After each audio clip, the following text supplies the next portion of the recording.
Hi, guys. I'm Gwyneth Paltrow. Welcome to the GOOP podcast. Made possible by our friends at Boll & Branch. Today's guest is the incredible Dr. Sara Gottfried, a board-certified OB-GYN physician scientist educated by way of MIT and Harvard Medical School. A leading hormone expert, Dr. Gottfried's best-selling books include Younger, The Hormone Cure, and The Hormone Reset Diet, where she explains that calories are just a part of the equation when it comes to women's weight loss. Dr. Gottfried sat down with Elise Lunin, GOOP's Chief Content Officer, to talk about hormones, aging, and a new paradigm for women's health. After the conversation, I'll be doing a quick round of Ask Me Anything. If you've got a burning or totally random question you want me to answer, hit us up at GOOP on Instagram or Facebook.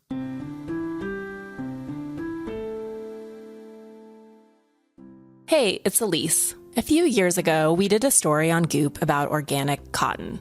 In the course of our deep dive, we learned how toxic conventional cotton can really be for the environment and then for our bodies, and just how hard it is to find GOTS-certified organic cotton, the highest certification in organic cotton farming and production. Not only is Boll & Branch's bedding GOTS certified, but it's fair trade certified too. This means that everyone involved in the supply chain, from their farmers to the factory workers, has been treated fairly. Another reason to love Boll & Branch? The sheets are incredibly soft and only get softer the longer you have them. For $50 off your first set, head over to bollandbranch.com and use promo code GOOP.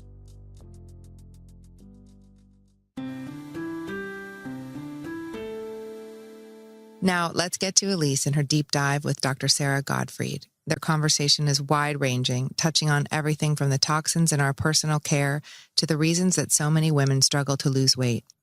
Dr. Gottfried's work is particularly compelling because she is both cutting-edge and science-backed.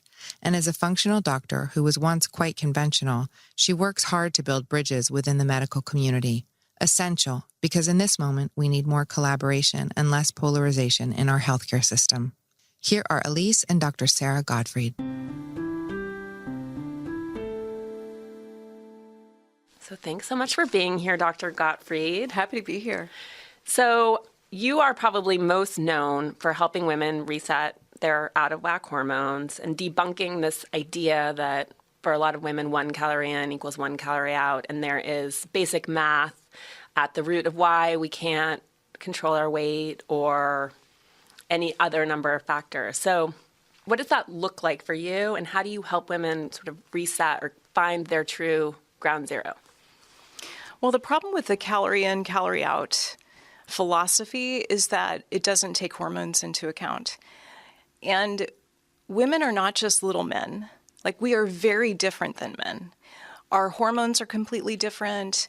Our hormones fluctuate wildly. We have babies. Like, we have so much more going on than men. And I don't mean to minimize or oversimplify men, but our issues are different. So when it comes to weight loss, which I think is part of what you're asking about, and also nutrition, like how do you get nutrition from calories? Your hormones are more important. Like, calories are important, hormones are way more important. I'll just give you a quick example. If you have a glass of Coca-Cola versus an equal number of calories of steamed broccoli, what those do in your body are completely different. The Coca-Cola is going to shrink your brain. It's going to spike your insulin. And if you keep doing that continuously, it's going to make you store fat and have brain fog. The broccoli is like a powerful antioxidant. It takes the pollution, the chemicals that we're exposed to every day. It fights them. It feeds your cells in a really juicy, lovely way, unlike the Coca-Cola.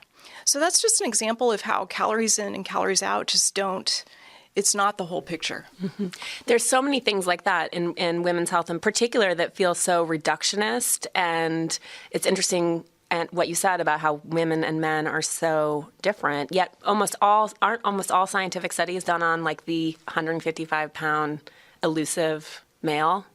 They are. And, so many of the studies, I would say 85% of them, have been done on men, and it's just kind of assumed that the same applies to women. So, one idea that comes to mind is there's this famous physician, Walter Cannon, who was at Harvard Medical School, and he was a physiologist. He's the one who came up with kind of the stress response system, this fight, flight, freeze idea. And what he found is that the way that men respond to stress is with fight or flight. He assumed the same thing happens to women. That's not the case. The way women respond to stress is very different. We're more likely to freeze, especially if we're in a less empowered place.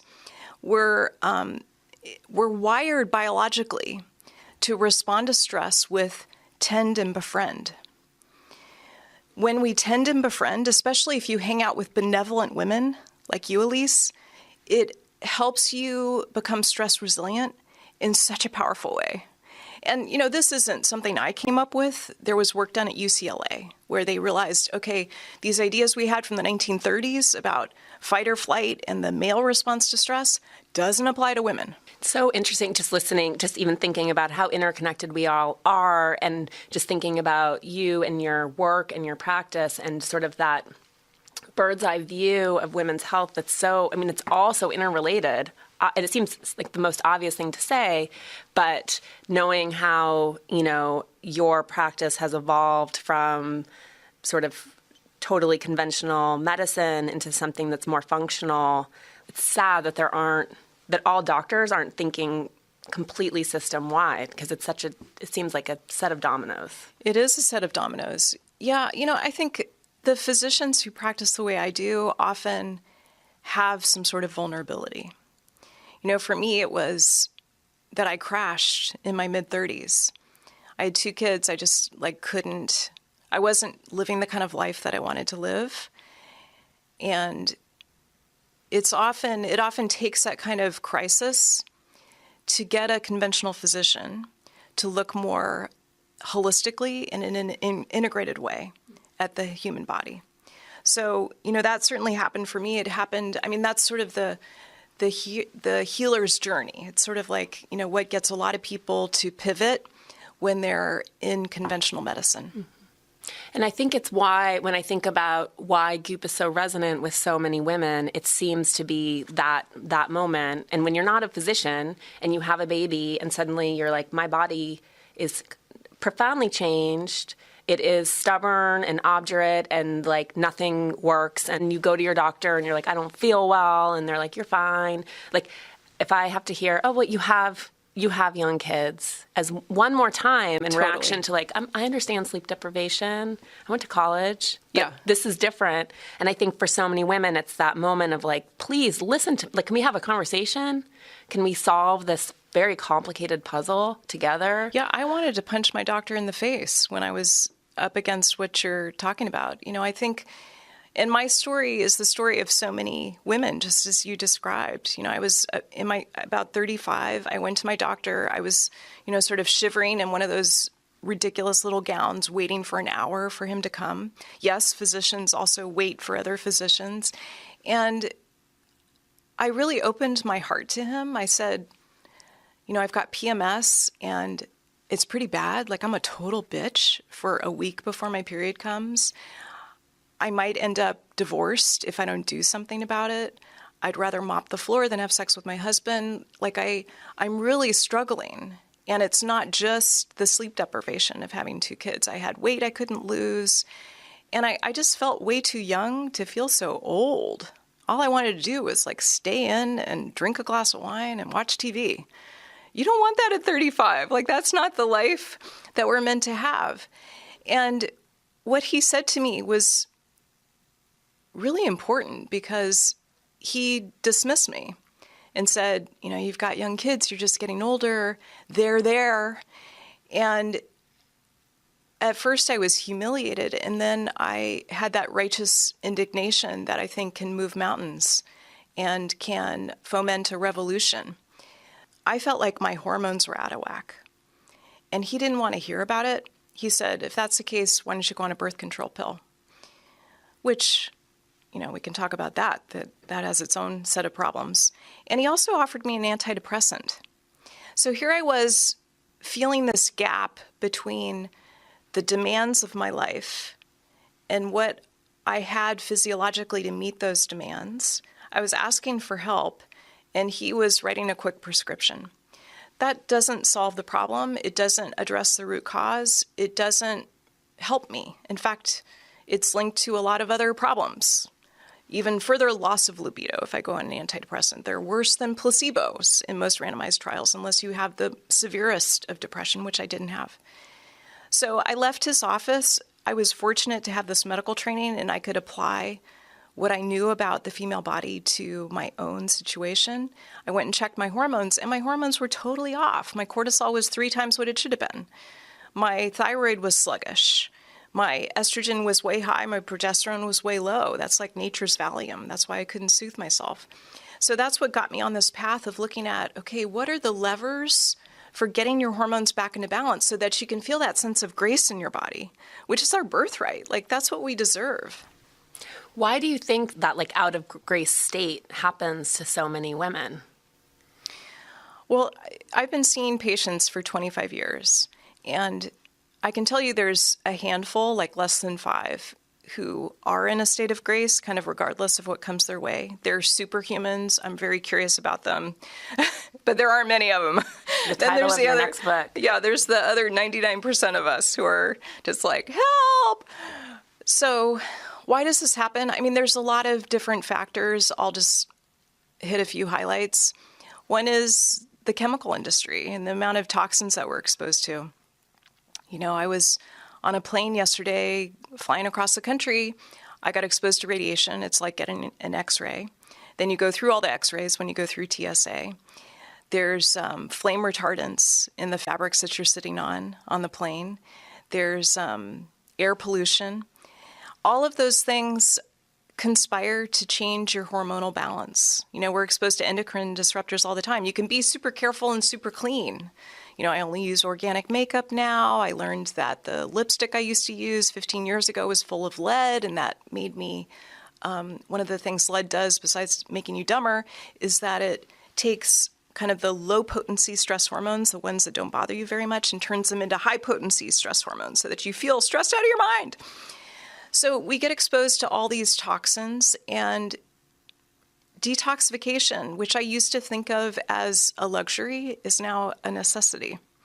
So that's one factor. Another is just our modern lifestyle and, our smartphones, the way that we're always on. We know that's associated with anxiety and depression, all of which have hormonal drivers. It's also these superwoman, superhuman expectations that we put on ourselves. I think this tend and befriend response actually needs to be integrated into our day. This hanging out with benevolent women really makes a difference. So there's a lot of different reasons why hormones are out of whack and we feel like crap. And I think the basic workaround is to really understand the innate intelligence of the body and how to work with it. We'll have more of Elise's conversation with Dr. Sara Gottfried in a minute. We've written a lot on GOOP about the importance of sleep. It's when our bodies unpack and recover from the stresses of the day, and not getting enough of it can be detrimental to our health. An essential part of any clean sleep routine is perfectly crisp yet soft bedding. I think we're all on the same page on this one. At GOOP, we focus on GOTS certified organic cotton sheeting, which means that no harmful chemicals were used in their creation, which is definitely better for the environment and also for our bodies. A company that's setting the gold standard in the industry is Boll & Branch. They use 100% pure organic cotton, and everything is ethically made, meaning that every farmer and factory worker is treated fairly every step of the way. If this all weren't enough, the sheets are incredibly soft and only get cozier the more you wash them. They are a staple at GOOP headquarters, and I have them for my baby's crib, for my bed, and for the bed of my 5-year-old. So now it's your turn. Boll & Branch has a little clean sleep challenge for you. Take 30 days to sleep on their incredibly soft organic cotton bedding, or return it for a full refund, no questions asked. Head over to bollandbranch.com and use promo code GOOP for $50 off your first set of sheets. Okay, let's get back to our chat with Dr. Sara Gottfried. thinking about toxic chemicals and the load that we carry between the environment, our food, our personal care products. Obviously at Goop, like we talk a lot about eating clean and sort of a detox lifestyle, which I know is one of those things that's just like wildly refuted. It just drives people crazy. This idea that your system, your body cannot detox itself. And obviously it can to a certain extent, but what do you think needs to happen?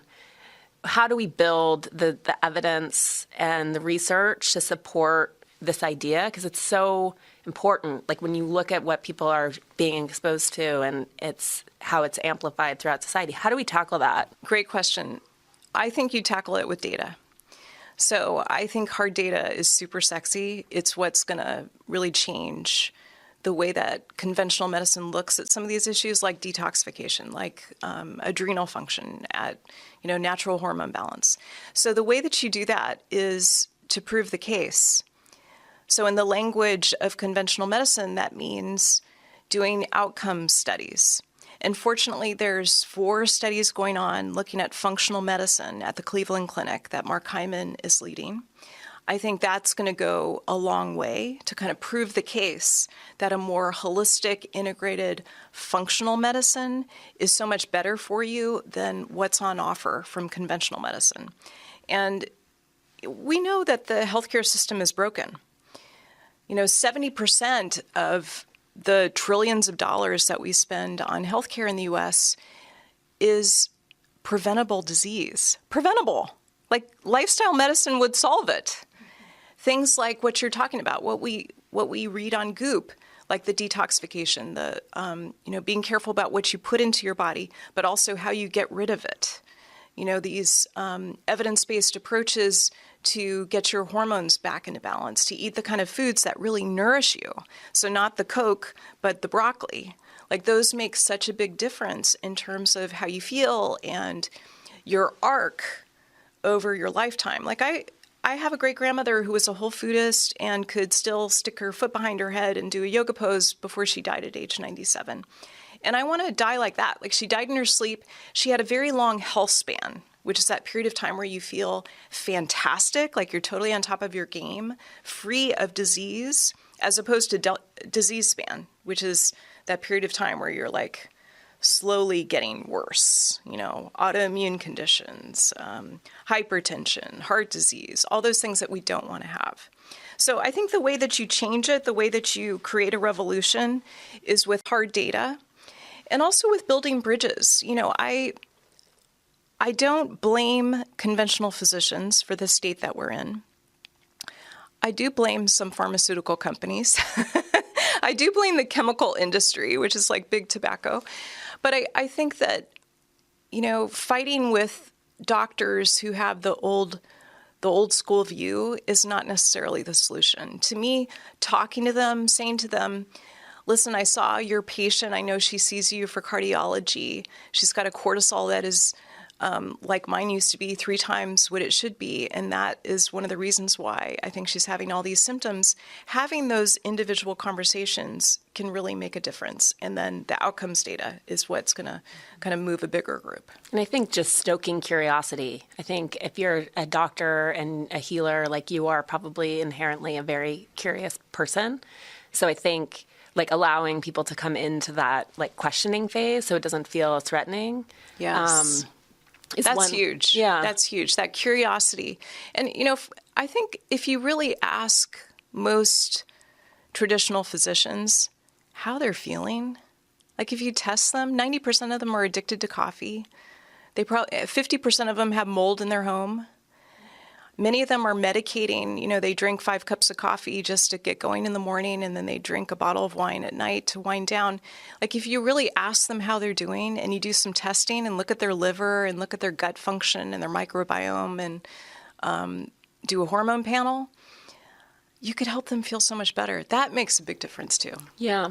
And I think what's interesting and what we experience all the time is, and what I love about the programs that you've structured is, giving women and giving the men who read the site as well, but giving everyone autonomy over starting to like heal themselves. And we constantly get those emails like, I begrudgingly or like mockingly decided to do this detox And it was so good, and I feel amazing. And that seems to be sort of like a turning point for people, particularly when it starts with diet, just cleaning it up. They're always surprised by how good the food is and how nourishing, that it's not about deprivation at all. It seems to be like the beginning of that journey for a lot of people. And then they start exploring maybe what's happening with them emotionally. And it's almost like a gateway drug. Yeah, exactly. I need a better term for it. But I think,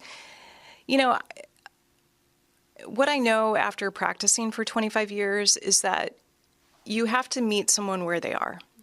And often just changing the way they're eating can make such a huge difference in the amount of energy they have in the morning, the amount of gratitude that they feel, the brain waves, the balance between their nervous system, their sympathetic on button and their parasympathetic off button.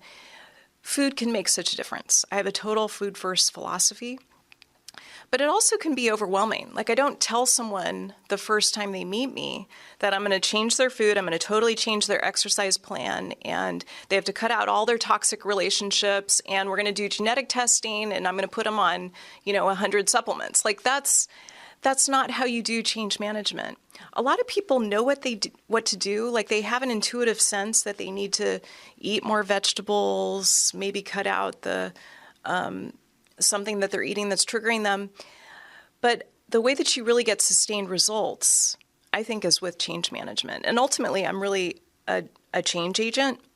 That's, I would say, my number one descriptor. So figuring out how you can make sustainable change and really make it stick is different person to person. And we have to figure that out. We have to unearth it. Mm-hmm. And you do that sort of on a one-on-one basis, but I'm assuming that that's like the, let's take out these foods, and then and as they start to see things and feel more empowered, it feels less insurmountable. Is that the idea? Yeah, because baby steps add up to major transformation over time. That's the cool thing. I do it one-on-one. I've done it one-on-one for a long time, but I also do it 1,000 women at a time. So like with our hormone reset diet, we've got a detox that we've had about 20,000 women go through. And what I love is that you can really prove the case. So when you cut out these foods that are causing your hormones to be out of whack, and you do it for 21 days, in our first beta test of 1,000 women, they lost 15 pounds. They lowered their blood sugar by 10 points, which most people don't get excited about. That's what I get the most excited about, because your blood sugar rises as you get older. It makes you foggy. It is a setup for dementia. If you just correct your blood sugar, and that's the only takeaway you have from our podcast today, that alone will prevent dementia. Wow. I don't want dementia. I want to be able to recognize my great-grandchildren when I'm in my 90s. So I think, definitely I like to prove the case one-on-one, but I like to do it also in larger groups. I think that's what the bigger organizations tend to listen to. Yeah, and I think that sort of moving it that way too obviously makes it accessible for so many more people who can't come to see you. It's interesting too, because I feel like so often this idea of this lifestyle is presented as out of reach or inaccessible or expensive. And I think that's the irony of the entire thing. It's if we can just, and maybe it starts at the top, and now Walmart's the biggest provider, biggest buyer of organic foods. But as the market starts to change and people have access to better food, and personal care product companies start cleaning up formulations, we all benefit, and it becomes the cheapest form of healthcare that there is. Well, that's what we need, because our current system, kind of this disease span, is ridiculously expensive. We're bankrupting our government. We can't afford it. We have to do something about it. I think as an individual, not everyone can relate to that, but you can relate to a study that was just published looking at a group of people in Australia who ate organic plant-based food for 1 week, 7 days. They also added eggs and some fish. And they had a dramatic reduction in their toxic load after 7 days.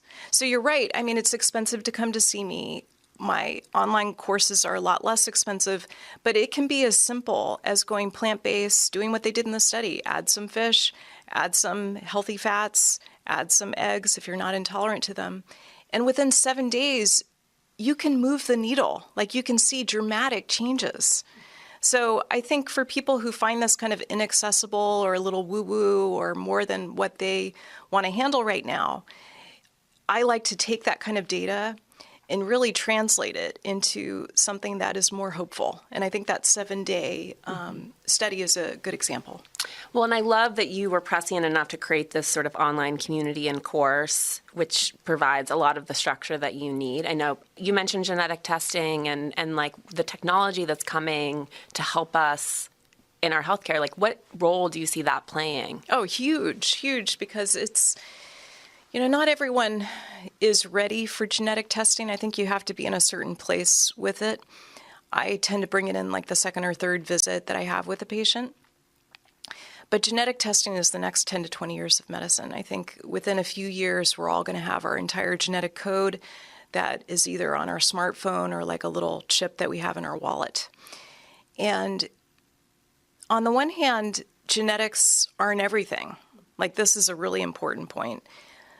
If you look at all diseases, genes are only about 10% of your risk of disease. 90% is your environment. So the way that you eat, move, think, and supplement, that's 90%, much of which is modifiable.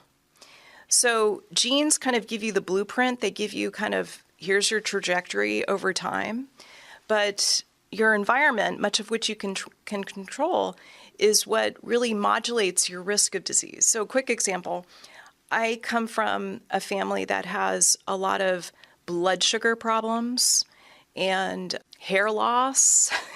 So I just always, when I did my genetic testing, I had this picture of myself, I'm going to be 65 years old, no hair, and a 200-pound diabetic. Like, that is not the picture I have for myself. So I want to change the way those genes are expressed.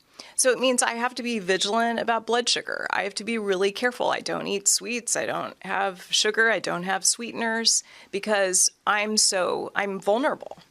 So I think genetic testing is huge. It's not quite ready for prime time for everyone, but for people like me who are early adopters, it can really help kind of dial in, here's your blueprint, here's what we can do about it to strengthen the positives that you have in your genome, and we all have them, and also take those 4 or 5 not so good genes and do something about it. Yeah. So interesting, this idea of sort of future-proofing your life. My dad's a physician, and he and my mom have this crazy, I think it's hilarious. They made a pact when they got married that they would weigh in every year and maintain their weight, because in my dad's practice, he's a pulmonologist, 5 pounds, 5 pounds, 5 pounds. Suddenly you're diabetic. Suddenly you need both of your knees replaced. He just watched his patients essentially fall off a lifestyle cliff. But I always thought it's incredible, and their health span speaks to it. Yes, I love this. There's just a study that came out this year from Harvard looking at exactly the point that your father made in this pact with your mother, which is, like, it gives me chills to hear that because I think it's really beautiful. So in this study, they looked at women and their weight at age 18. So just think back to what you weighed at 18.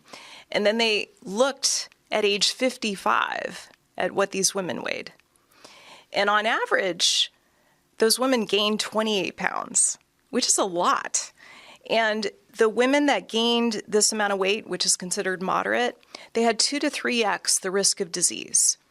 So that includes high blood pressure, diabetes, blood sugar problems, obesity-related cancer like breast cancer. So you can totally change those risk of diseases just with how you modulate your weight. Now, I'm not talking about being anorexic. That's not the picture that I want for you. But just that pact that you talked about with your parents, that can make such a big difference in terms of your health span versus disease span. Another point it brings up is that so many people are vigilant about their retirement plans. They see the ads for Schwab or whatever, and they're super careful. They want to know what their retirement score is. But your greatest wealth is your health. I didn't say that. Emerson said that, but I totally agree with him. No, it's true. And when you think about your retirement fund and then you think about your health, then you think my parents are terrified, as you can imagine, of like ever ending up in a home or becoming demented or like what that end of life looks like. They want to die like your grandmother. I like that they're so neurotic and prescient that they have been also drilling that down in me.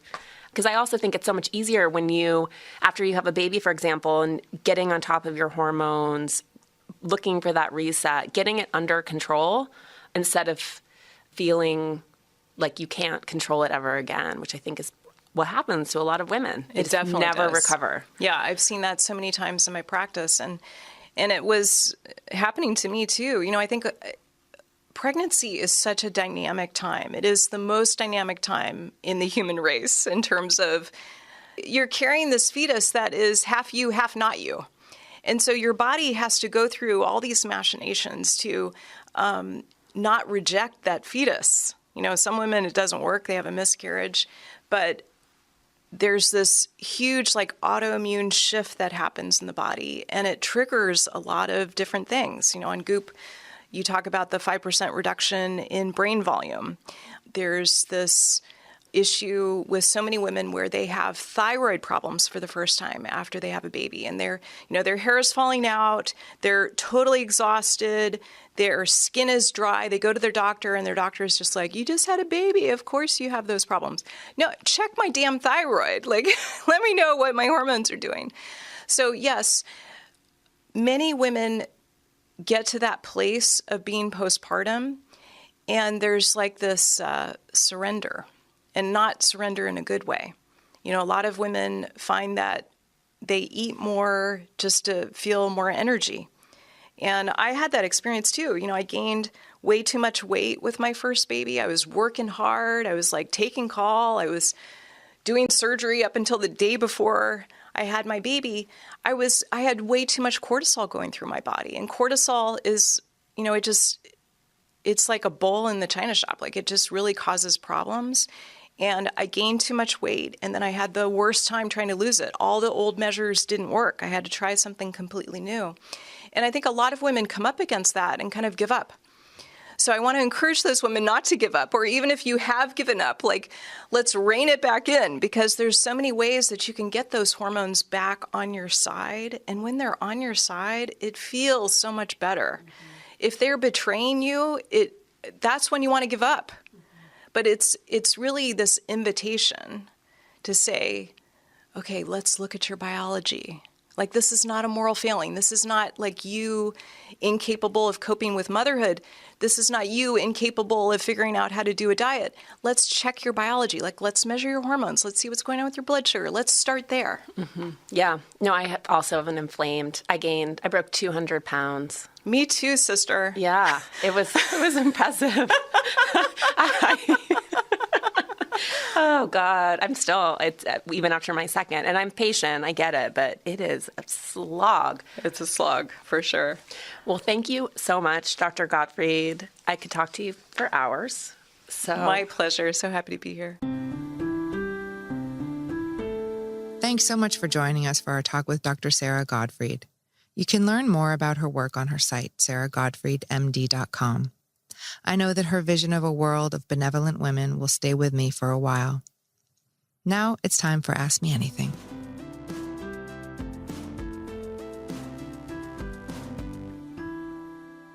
Your attitude about natural and organic products on goop.com, do you carry that into how your home is built, the cars you drive, the environment? Asks Diana. Diana, I do. This has been a long process. I just really started learning about the potentially harmful chemicals in our personal care products a couple of years ago. My mother, Blythe Danner, is an amazing environmentalist and raised us. We went to the recycling center once a week before there was curbside recycling, and we had very early solar panels on our house in Santa Monica. I bought a Prius when they first came out. Now I have a hybrid. So we try to be as environmentally responsible as possible. I'm actually building a house now, and my intention is to build it all or completely off the grid. Have a question? Drop us a line at Goop on Instagram or Facebook. That's it for this week's episode of the Goop podcast. Thanks for tuning in. If you liked what you heard, please hit subscribe and tell your friends. See you next week.